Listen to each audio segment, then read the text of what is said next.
सर्वात श्रेष्ठ गुरु, गुरुपेक्षा श्रेष्ठ त्याचा ध्यास आणि या सर्वात श्रेष्ठ श्री स्वामी समर्थ महाराज अशी आपल्या श्री स्वामी समर्थ महाराजांची महती आहे. आज 20व्या शतकात देखील ते आपल्या लीला प्रत्यक्ष अप्रत्यक्षपणे दाखवित आहेत आणि यापुढे देखील दाखवित राहणार आहेत.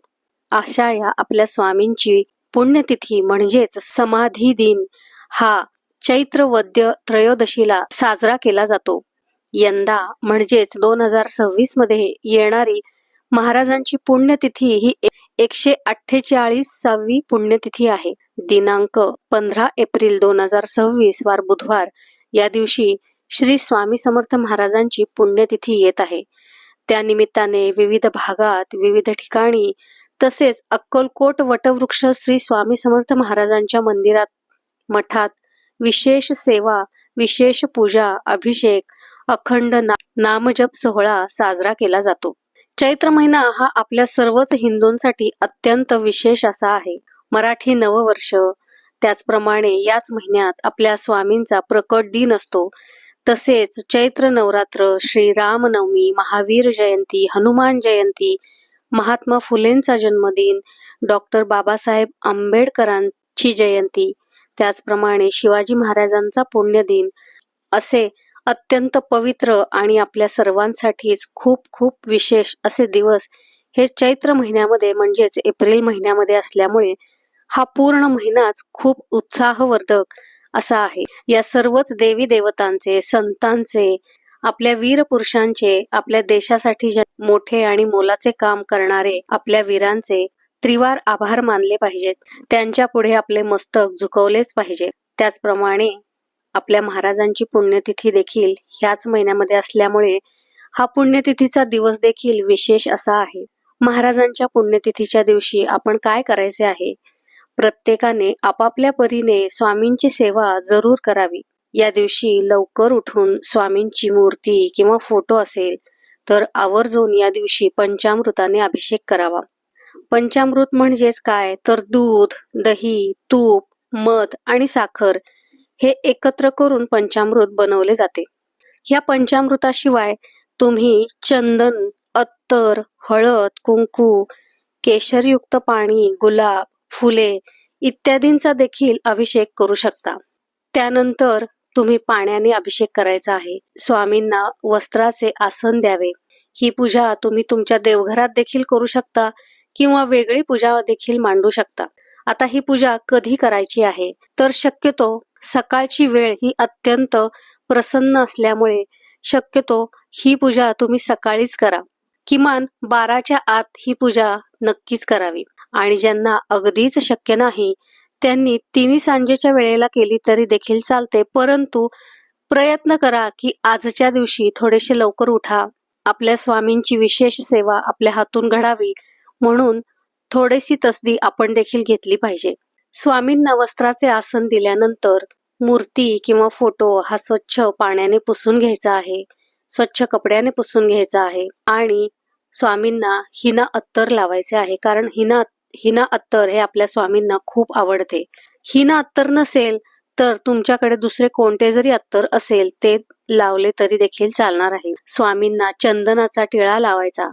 त्यानंतर त्यांना नवीन वस्त्र, जर तुमच्याकडे माळ असेल तर तुम्ही माळ घाला. त्यांच्या आवडीचे चाफ्याचे फूल वाहा.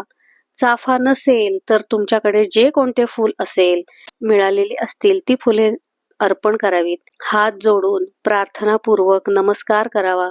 धूप दीप लावावा. स्वामींच्या आवडीचा नैवेद्य त्यांना दाखवावा. स्वामींना विशेषतः बेसनाचे लाडू, पुरणपोळी, खडीसाखर इत्यादींचा नैवेद्य आज दाखवावा. पण काही कारणास्तव ह्यापैकी कोणते पदार्थ नसतील किंवा तुम्हाला करायला जमले नाही तर एखादा गोड पदार्थ जसे पेढे, बर्फी, फळे, खीर, शिरा इत्यादी पदार्थांचा नैवेद्य दाखवला तरी देखील चालणार आहे. त्याचप्रमाणे आपल्या घरामध्ये जो काही आपण स्वयंपाक बनवतो तो देखील आपण नैवेद्य म्हणून स्वामींना दाखवायचा आहे. या दिवशी पूर्णपणे मांसाहार टाळायचा आहे. पूर्ण श्रद्धेने, भक्तीने, चांगल्या उद्देशाने, खऱ्या अंतःकरणाने तुम्ही जी काही सेवा कराल ती पूजा, ती सेवा स्वामी नक्कीच स्वीकारणार आहेत. धूप दीप लावल्यानंतर स्वामींची मोठ्या आवाजात मोठ्या गजरामध्ये सर्वांनी मिळून आरती करावी. या दिवशी आपण स्वामींची कोणती स्तोत्रे ग्रंथ वाचायचे आहेत तर या दिवशी विष्णू सहस्त्रनाम, स्वामींची विविध स्तोत्रे स्तवने, स्वामींचा अखंड नामजप किमान 11 माळी जप तरी नक्कीच करावा. त्याचप्रमाणे स्वामी चरित्र सारामृत ह्या ग्रंथाचे पठण करायचे आहे. तुमच्याकडे स्वामी चरित्र सारामृताची कोणतीही पोथी उपलब्ध असेल, कोणताही ग्रंथ असेल, तो वाचला तरी देखील चालणार आहे. विशिष्टच एखादा ग्रंथ पुस्तक तुमच्याकडे असले पाहिजे असे काही नाही.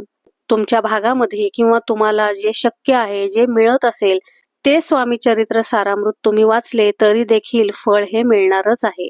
कोणती तरी एकच पोथी मला हवी आहे आणि तीच मला वाचायची आहे असा हट्ट न धरता पूर्ण श्रद्धेने आणि भक्तीने तुम्ही जे काही वाचाल, जे काही पठण कराल ते स्वामींपर्यंत नक्कीच पोहोचणार आहे.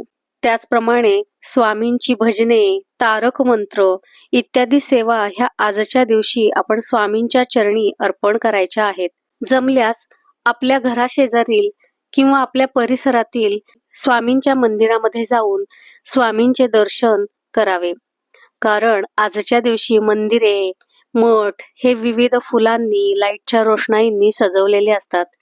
ते पाहायला आणि ते अनुभवायला खूपच विलक्षण असते. तिथे स्वामींच्या नामाचा गजर, स्वामींची भजने लावलेली असतात. सर्वत्र वातावरण एकदम स्वामीमय झालेले असते, पवित्र झालेले असते. तिथे गेल्यानंतर आपले मन देखील प्रफुल्लित होते. त्यामुळे शक्यतो जमल्यास मंदिरामध्ये जावे. त्यानंतर संध्याकाळी देखील आपल्या घरी गणपतीची, स्वामींची, श्री गुरुदेव दत्तांची आरती सर्वांनी नक्की करावी. आणि संध्याकाळी देखील धूप दीप दाखवून घरामध्ये जे काही स्वयंपाक बनवलेला असेल त्याचा नैवेद्य स्वामींना दाखवावा आणि नंतर सर्वांनी जेवण करावे.